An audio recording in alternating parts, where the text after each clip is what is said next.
তো সব ক্যারেক্টার্সেরই একটা এমন মোমেন্ট আছে যখন তারা সবচেয়ে বেশি অওয়া ফান করেছে।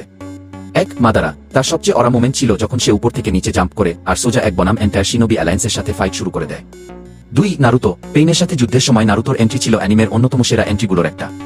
এই সিনটা যখন মানুষ প্রথমবার দেখেছিল তখন তারা নিজের সিট থেকে লাফাতে শুরু করেছিল। 3, ইতাচি, তার সবচেয়ে মোমেন্ট হলো যখন সাসুকে মনে করে সে ইতাচিকে মেরে ফেলেছে, কিন্তু তখনই ইতাচি তাকে অন্য সাইডে তাকাতে বলে, আর সে যখনই তাকায় বুঝতে পারে সে এতক্ষণ জেনজুৎসু ছিল। 4, মিনাতো, তার মোমেন্ট হলো যখন সে 10 টেইলস অ্যাটাক টেলিপোর্ট করে দেয়। যখন সবাই ভাবছিল এটা কিভাবে হলো, তখনই মিনাতো তার ব্যাডাস এন্ট্রি দিয়ে বলে, অ্যাম আই লেট?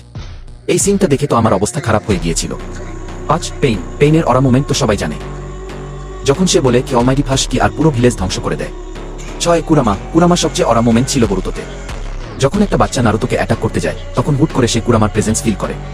এই সিনটা দেখে আমি সিওর যে বাচ্চাটা ওখানেই ভয় পেয়ে গিয়েছিল। এখন অন্য কোনো ক্যারেক্টারের মোমেন্ট তোমাদের ভালো লাগে সেটা কমেন্টে জানাও, আর যাওয়ার আগে সাবস্ক্রাইব করে দিও।